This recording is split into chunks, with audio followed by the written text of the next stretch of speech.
Hello, everybody. Welcome back to Astrology and Beyond.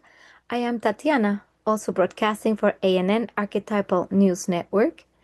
Today is a special day because I did not miss the video this time. Oh my goodness. Last time when I tried to get my October video, guess what happened? The video did not convert. It disappeared, and I was really disappointed. But today, I am back here again with you. I have not abandoned you, and I'm here to bring you the astrology of the new moon in Libra. And also, we will talk about our foreign object in the sky that everybody's talking about, Three-Eye Atlas, and see how the interpretation, the archetypal meaning of comets or outer planetary bodies, our outer solar system bodies, play into our psyche and just have energy come through. See what comes through for you, and let's dive deep into this subject. And I know the crown, yes, it's weird. I just felt like, it's October. It's some, let's embody something that we want to embody. And I felt, oh, well, Cosmic Queen is here to give you some messages. So that's just me being silly. All right, let's dive deep into this. Oh, all right. This is it. Okay. Here we are. All right, let's dive deep into the astrology of the new moon in Libra. So, the new moon, it's happening on October 21st. And let's not forget that because I missed last segment's video, something really, really important happened on October 13th, which is Pluto went direct after a period of retrograde. It went back direct into Aquarius. I mean, not into Aquarius, in Aquarius, which it will stay there until 2044. So it's not going back into Capricorn, it's just staying there. But this is very significant because these early degrees of Aquarius are really signifying a whole new way of existing as a humanity. And that's it. Any old ways that we had of existing as societies and a humanity as a species, not only as cultures, but as a species, is going to drastically change throughout the coming years. And this is why I find it kind of funny that when before Pluto moved into Aquarius and all astrologers are talking about, the Aquarian themes, the things that can happen, everything that's related to Aquarius, and obviously the cosmic is very big, astrology is big, society is big, becoming intergalactic societies and all that. Star Trek kind of thing. And then it's funny, you have now much more. Everybody really is talking about aliens everywhere, whether you like it, don't like it, believe it, don't believe it. It's everywhere. And it's just very funny to me to think, wow, this is really, really a thing. That when these galactic energies do move, it is the stars and the archetypes are really showing us very specific things in our world that are showing up, that are there. And with the discovery of the Three-Eye Atlas, that object that's moving in the sky, that's not from the solar system, and that it's probably billions of years old, and is just passing by to say hello, here we are. And again, is these rarities, these things that are so unexpected. And all these things are within the realm of big, big, big, unexpected changes. We have been talking about all this consciousness of humanity waking up to a new humanity, to a new world, to a multiple of dimensional experiences. And this might only just get weirder and weirder, which is fun. Now, the good news about this new moon and about the times to come is precisely that there is a lot of healing possibilities. There is so much potential for change and growth at this time, so that whatever we're seeding at this time during this new moon, with our relationships, with how we feel in ourselves, with how we relate to the tribe or the people that are around us, our family, so much ancestral healing and so much potential to really, really discard and release all the shadows of a dying civilization or a dying way of being. I don't mean that civilization is going to be destroyed. It's just the way we have lived for eons is radically and forever going to be changed. And how, we don't know exactly. There's so many theories, but the change has been progressive. But with this new planetary object coming into our solar system, this supposedly comet thing, there might be more cosmic information that we even understand. And that is the magic of these times. It's like to be open to receiving the unknown, to be open-minded. And that is kind of very exciting when Pluto moves back into Aquarius. Well, I keep saying that. Moves in direct motion again, all the things we have been seeing, that the topics that Pluto brought during its retrograde, that's when Pluto first moved into Aquarius, that's when ChatGPT was first launched. This was the first signs of this AI taking over. And we saw in the month after, literally in the past year, how AI has been like now everywhere, adopted everywhere, and we've seen the pitfalls, the dangers of the dehumanization of our world. And this is a little bit of the topics that Pluto brought back into our awareness, and how to use now AI and all these new things and technologies responsibly will be up to us. How we use it for a better world is up to us, because these things are here to stay. They're not going to disappear, but it's up to us to give them a twist of consciousness so that we can really find solutions for better living. And that starts with us. Obviously, there's a lot of collective shifts, and that might have to do with literal changes in the Earth configuration. With all this cosmic activity, we might have more earthquakes or tsunamis or waters rising with, again, this Jupiter, Jupiter in Cancer in a groundwater trine. I would say there's more possibility for goodness to come than tragedy, but you never know. Sometimes it's through cataclysms and through very radical things that humanity finally shifts and evolves into much higher levels of compassion and connectedness and love and finding each other. So I'm hoping that it's not the case, that there's not more of that, but the cataclysm can be just internal. How can I put it? Let's talk about this internal cataclysm now that I've talked a little bit about the Pluto and all these earth changes that might bring in finally this new age coming forth.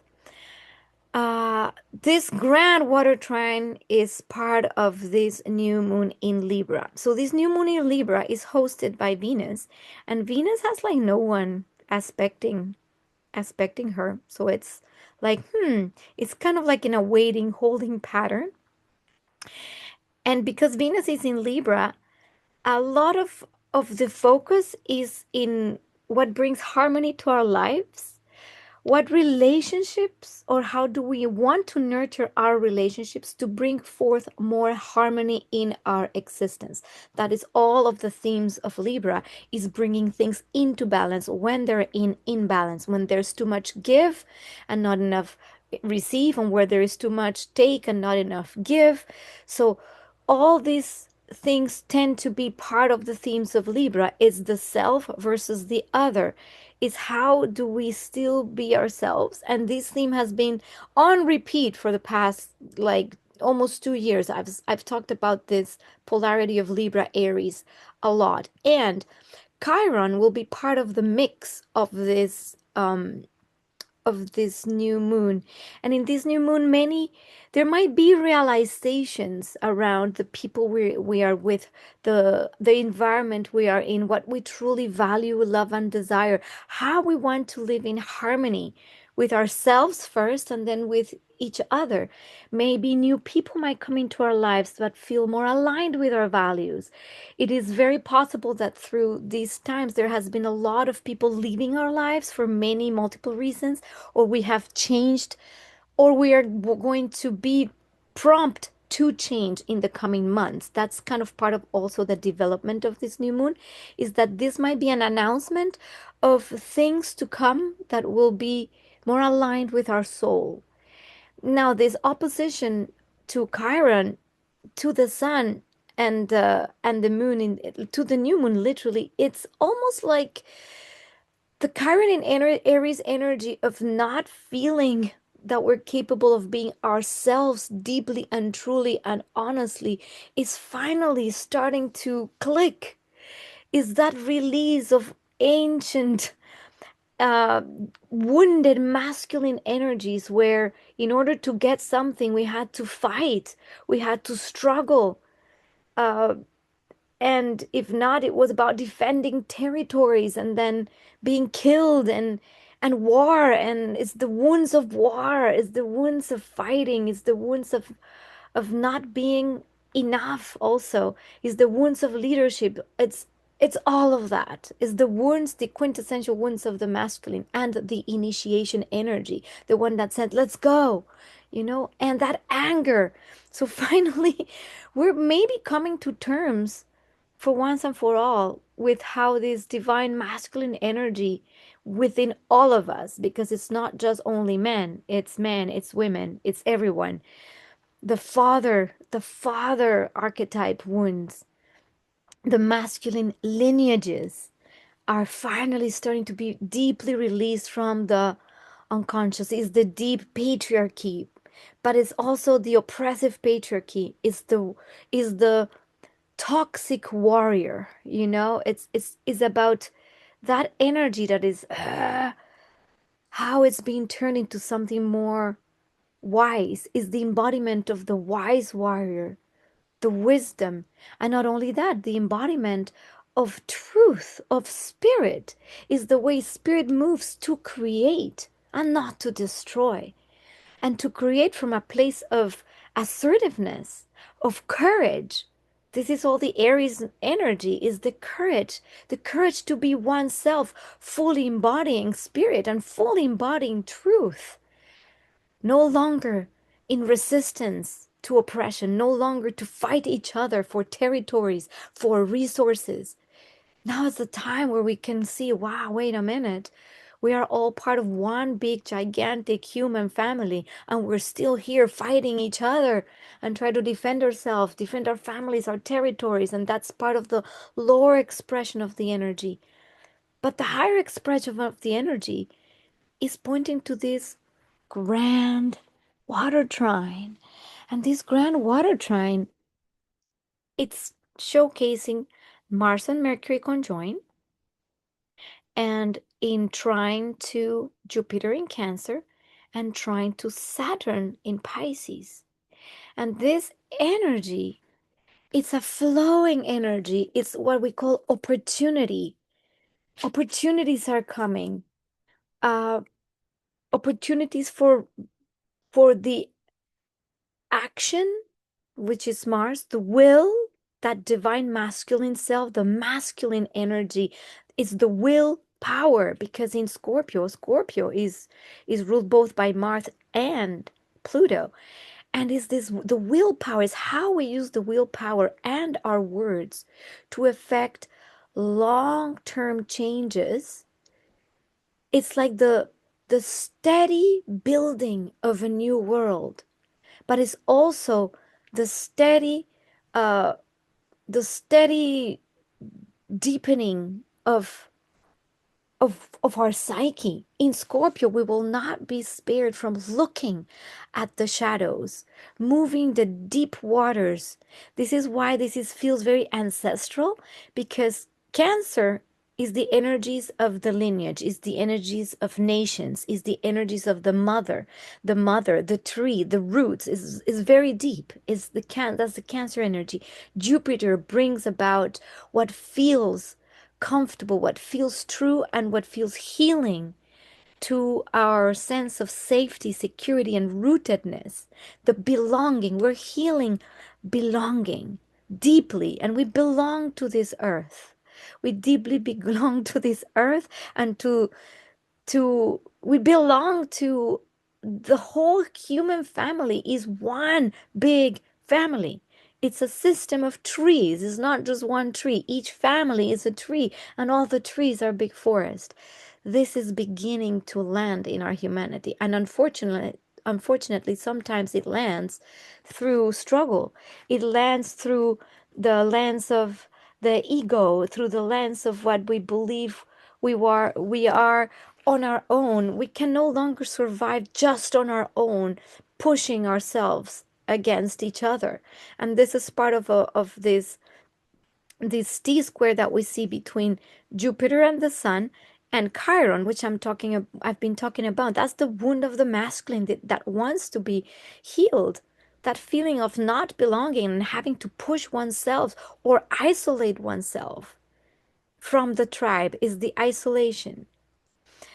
The other day, and I'm going to mention something. I was in a deep meditation the other day, and uh, I received a mantra. Go figure. Again, let's go into woo-woo territory. That's the beyond part of astrology and beyond. And this mantra said or was Koraie, Koraie. It was that song. And it kept coming with these words. And I'm like, well, what does this mean? And then I got the message that it was the healing of the deep loss of connection or the deep loss of belonging. Sometimes because families were separated brutally over time. And even today, we know that that is the case in war zones and places where people are being displaced, having to leave their families, their loved ones. So this is coming up in our world with such power in the collective psyche. Families are being ripped apart through what's going on in different countries. And I'm not going to go into politics because that's not the territory I'm interested in. But it's to know that that is real and it's happening. And it has happened over eons. Men leaving to war, leaving their families, dying, children being orphaned, that deep loss, entire tribes being massacred, villages, all of that is like, oh my God, when are we putting an end to this? Well, at this time, there might be a lot of those wounds coming up to be seen, to be healed so that we can finally say, I am safe in my territory. I am safe on this earth, and I am safe with my fellow humans, the fellow animals. And finally, we can become probably members of a bigger galactic civilization where we can say, yes, we are a human family and we all belong. So back to the mantra, Koraye, I received this intelligence, let's say, that it's the healing of that. And the meaning of Koraye is the circle of belonging to the divine energy. That's kind of what it meant when I did. Obviously, I'm always Googling what words or sounds could mean. And there's a lot of like Sanskrit that comes through or other languages. But from what I could gather from my internal experience, it was exactly that. It was the belonging to the divine source consciousness. And we all do belong to that. So it's not about cultures, it's not about tribes, it's about the belonging to a divine source consciousness that is in everything and everyone, including the animals, the plants, the rocks, is the consciousness that moves through everything. And this is what's waking up. So we can either ignore it and move through this square with crisis and difficulty in seeing that with the painful realization of me against you or the other against me, which is the Libra polarity and the Aries Libra polarity. It's me against you. If I people please you, then I can't be me. But if I'm only me, then I'm disconnected from the whole and I don't belong. This is the time we heal that. This is where we can be ourselves, speak truth, and say, I do belong because we all belong. Kora ie. So if you can sing that mantra for yourselves, go ahead. It's a tool. These things come through consciousness for a reason, and I'm giving it to you in your morning meditations after you've breathed and toned, which is what I do. You can sing that mantra if you feel that you've been struggling with belonging into your family. And it's interesting here in Canada through Thanksgiving season, which is was just this past weekend. This is when a lot of families get together and a lot of issues come up. It's like Christmas. Some people love it, some people hate it because it's too painful. The feeling that they don't belong to their family, that they're cut from the roots, that they're rejected, not accepted. And this is the time where that's going to be like so present for a lot of us, especially, most especially if you have anything at the end degrees of the cardinal signs, Libra, Aries, Cancer, and Capricorn, because in that cardinal cross is where we find that pain point the most.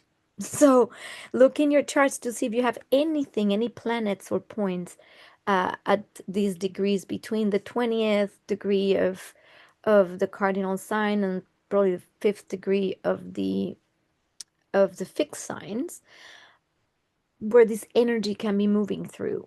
So if that is you and you've been struggling with belonging, I'm giving you this little tool. Just keep saying to yourself, I belong to the circle of the divine, or I belong in the circle of consciousness.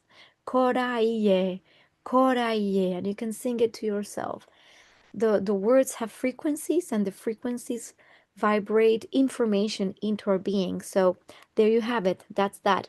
And to that effect, a lot of these mantras I will be bringing into music through Harmonic Butterfly, my music project that I hope you have been um, you have been looking at or using the songs to meditate or to calm your nervous system down. Links are below to Harmonic Butterfly music, and a lot of these mantras will be coming in the next year. So stay tuned.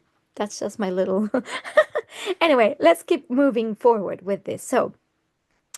Now, I wanted to read from the Archetypal uh, Universe by Ren Butler. What the Mars Jupiter Saturn represents, and we have to obviously take into account that Mercury, because Mercury is about the mind, is about our beliefs, our thoughts, and what we want to look at. The best time to do deep family constellations is right now. If you're still struggling with family issues, belonging issues, this is the time to go and get into a family constellation or get some kind of therapy. We're deep into the Scorpio season through October 21st to, the whole second half of October is a great time to look into healing lineage issues, especially masculine lineage, both feminine and masculine, but most look at the masculine issues, father lineages. So I would highly, highly recommend um, family constellations. So the Mars, Jupiter, Saturn principle.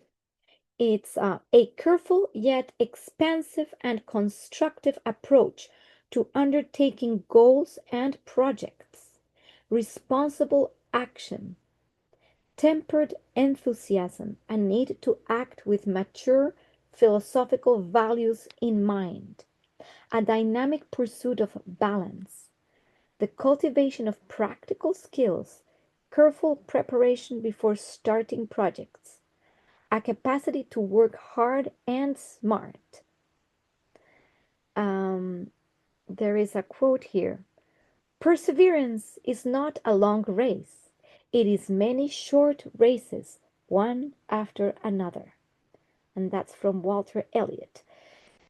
Focused discipline in the service of progressive goals, effective activism, civic courage, an ability to see the big picture and step back from conflict, wise forbearance during confrontations, worldly wisdom earned through long experience, a gift for looking at the possible outcomes from one's actions before undertaking them. Delay is preferable to error. This is from Jefferson. Wow. So, with this being said, taking into account that we are in a building phase while we are in an ending phase, because there's an ending phase with the last degrees of any sign. There's some kind of endings and new beginnings. And I know we keep talking about endings, new beginnings, ending, new beginnings. Yes, because astrology is cyclical. It's little loops. Now, let's not forget that we're in a big loop of endings and new beginnings. We've had lots of little ones, but this one, that this transition of endings is endings of thousands of years to new beginnings of a whole entire new humanity that we're building slowly but surely. And this is why it's very important to heal the lineages, heal all of that, so we can start rebuilding a new humanity with new systems that are uh, more, more equal for everybody, where every single human can have the dignity of a home, of food, of connection, of love. Everyone, everyone is deserving of that. And there is enough space on the earth, and there's enough resources. There is enough of everything. And this is the time where we, in small groups, communities, and smaller pockets, can start seeing that the network of togetherness is much stronger than the lone wolf over here, you know? The one that wants to just show its ego and its big teeth, you know? It's no longer about that. It's about how well we can work together if we truly, truly, truly connect to our own spirit and our own sense of authority and autonomy, which is Saturn. We've spoken so extensively about Saturn in Pisces as well. This is about spiritual maturity, about being completely in alignment with one's choices. That reality is not created in the outside by someone else and we're the recipients of it like victims. No, this is where we take accountability for every single decision and choice we make. And there's no wrong or right choices. There's just a choice, an outcome, then the observation of the outcome, which is exactly this capacity we have now. We have the capacity to now observe very calmly with this trine. And let's not forget that there's also a trine to the north node. It's kind of it's this, let's trust that there's something bigger pushing us, a wider, higher intelligence bringing us, and we're capable of seeing right now what have we created in the past few years? Uh, what have our choices brought us to at this point? And from this point on, what are our new choices that really support the well being of ourselves first? And I know this is interesting because you would say, oh, it's about everybody else. No, it's about healing ourselves first, looking within first, and seeing where we could be the agents of change, because the change that happens outside of us as forceful changes is when we have resisted to look inside. But this time, because we have all this energy, oh, and let's not forget, I just completely overlooked Lilith. This is why it's not just about the masculine energy, it's about brutal, honest truth. It's about the awakening of the divine feminine force, the creative potential. There's a big, big awakening of that at this time. So this new moon is seeding all these points of belonging, of safety, of rootedness. What kinds of meditations you could do? You could do meditations of healing your family tree by doing meditations of feeling like you are part of a tree, and by using forgiveness. This, I cannot stress enough how important forgiveness is at this time. Uh, and why forgiveness? Because that's what moves us, moves the energy. inside from holding on, and resentment creates blockages in the energy. And then when these blockages are way too strained, it can cause illness as well. And then what happens? That's what creates then wars, because then we're resenting the other constantly. And but who's holding the resentment? Who's holding the anger? Who's feeling the pain? It's you. You're right. It's the other person might be clueless for all we know, or maybe they're holding resentment too, and it's even worse because then we stay in this cyclical energy of anger, resentment. You said, he said, he did, they did, and through the Scorpio energy, all of the ugly stuff can come up. But if we let it come up, it might come up as a lot of release, as a lot of anger. It might come up as harsh words as well. With Mercury, it might come up as darts.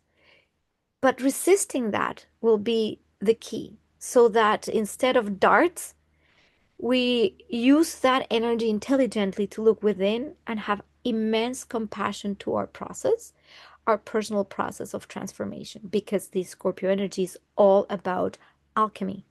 Is we're alchemizing very old, stagnant energies in the family. So families through these times of Thanksgiving, of is the holidays in a lot of, and I'm talking from the Northern Hemisphere, so pardon if I'm not including the whole world in this, but it's not just, I mean, Northern Hemisphere, even just like Canada and the United States, let's put it that way.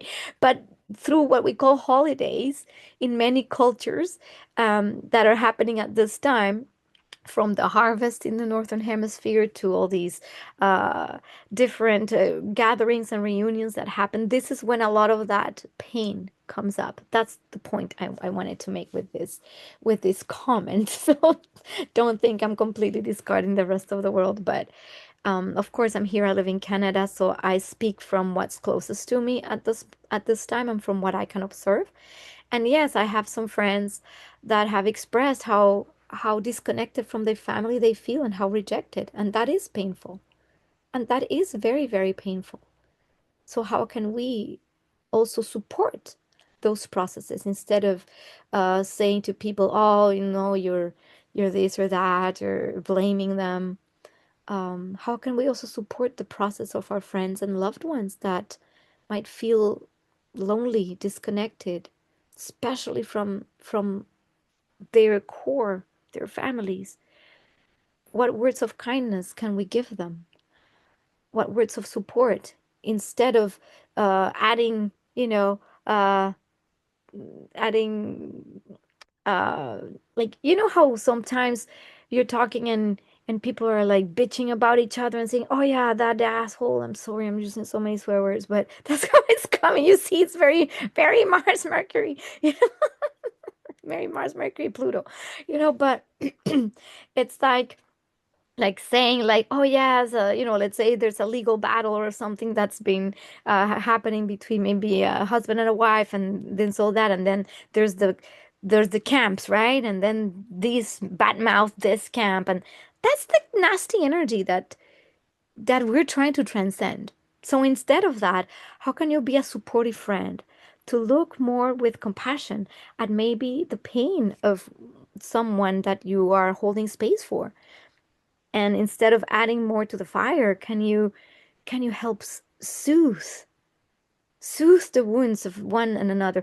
Hold space for the tears. There might be a lot of tears. It's a grand water trine. So if the tears are flowing, guess what? The waters of the planet don't need to rise and flood it, you know?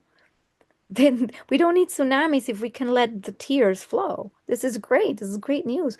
We can come in contact with those painful places. So in this new moon, have a little cry for whatever it is. And if you're feeling joyful and expansive, even better. Some people are already in the phase of connectedness and feeling much more connected, much more joyful than before. So the good news is next year, as much as there's still energies moving that are difficult, we're still slowly chipping away at those old things that have disconnected us from family and from harmony. So this is like